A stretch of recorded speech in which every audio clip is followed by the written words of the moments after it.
Hello दोस्तों, नीता की नज़र से में आपका स्वागत है। नवरात्रि में देवी दुर्गा के 9 स्वरूप की आराधना के बाद सभी को प्रतीक्षा रहती है शरद पूर्णिमा की। क्यों जी, ऐसी क्या खास बात है इस दिन या इस रात की जिसका सभी को बेसब्री से इंतज़ार रहता है। हर माह पूर्णिमा आती है, वैसे यह भी पूरे चांद की रात है। लेकिन यह पूर्णिमा खास है क्योंकि शरद पूर्णिमा के रात ही चंद्रमा 16 कलाओं से परिपूर्ण होता है। शरद पूर्णिमा की रात को चांद का सौंदर्य और आभा देखते ही बनती है। शास्त्रों में तो यह भी कहा गया है कि इस रात को चांद की खूबसूरती को देखने के लिए देवतागण स्वर्ग से पृथ्वी पर आते हैं।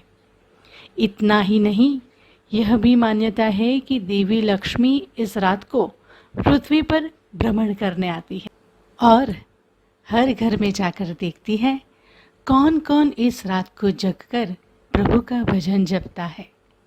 इसलिए इसको कोजागरी पूर्णिमा के नाम से भी जाना जाता है। इस पूर्णिमा को कौमुदी पूर्णिमा भी कहा जाता है। देश के अलग अलग हिस्से में इसे कौमुदी उत्सव, कुमार उत्सव, शरदोत्सव, रास पूर्णिमा, कोजागरी पूर्णिमा और कमला पूर्णिमा भी कहते हैं।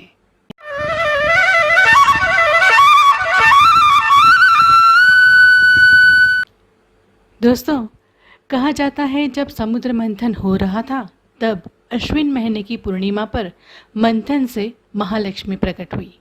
देवी लक्ष्मी के प्रकट होने से इस दिन को पर्व कहा गया है। फ्रेंड्स, ऐसी मान्यता है कि शरद पूर्णिमा की रात को चांद की किरणें अमृत बरसाती है।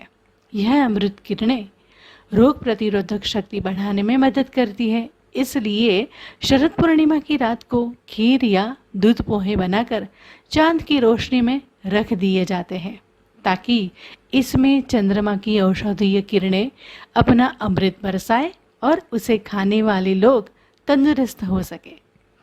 इस बात को विज्ञान की दृष्टि से देखें तो खीर को शरद पूर्णिमा के दिन खुले में रखने के पीछे एक तर्क यह भी है कि दूध में लैक्टिक नामक अम्ल पाया जाता है जो चंद्रमा की किरणों से अधिक मात्रा में शक्ति का शोषण करता है।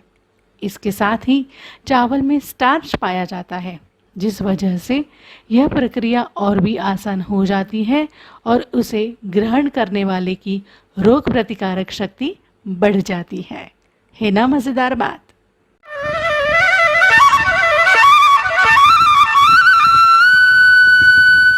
दोस्तों, इस दिन को कृष्ण और गोपियों के महारास का दिन भी कहा जाता है।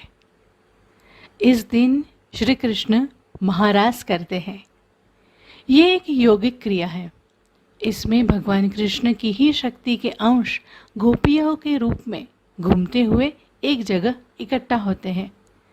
चंद्रमा की रोशनी के जरिए प्रकृति में ऊर्जा फैलाने के लिए ऐसा होता है। कृष्ण और गोपी के महारास के तो हम सभी दीवाने हैं, है ना। देवी भागवत पुराण में कहा गया है कि गोपियों के अनुराग को देखते हुए भगवान कृष्ण ने चंद्र से महारास का संकेत दिया और संकेत समझते ही चंद्र ने अपनी शीतल किरणें प्रकृति में फैला दी। इन्हीं किरणों ने भगवान कृष्ण के चेहरे पर सुंदर लालिमा भर दी। फिर उनके अनन्य जन्मों के प्यासे बड़े बड़े योगी, मुनि, महर्षि और अन्य भक्त गोपी के स्वरूप में कृष्ण लीला रूपी महारास में समाहित हो गए। कृष्ण की बंसी की धुन सुनकर अपने अपने कर्मों में लीन सभी गोपियाँ अपना घर, अपना काम छोड़कर भागती हुई वहाँ आ पहुँची।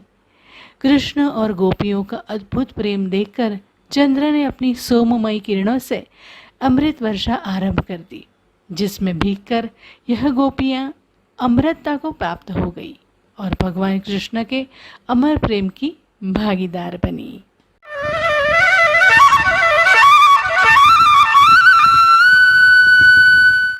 दोस्तों, शरद पूर्णिमा मन को उल्लासित करने की रात्रि है। शरद पूर्णिमा का चंद्र पूर्णता का प्रतीक है। इस दिन तुलसीदास जी की जन्म जयंती भी है।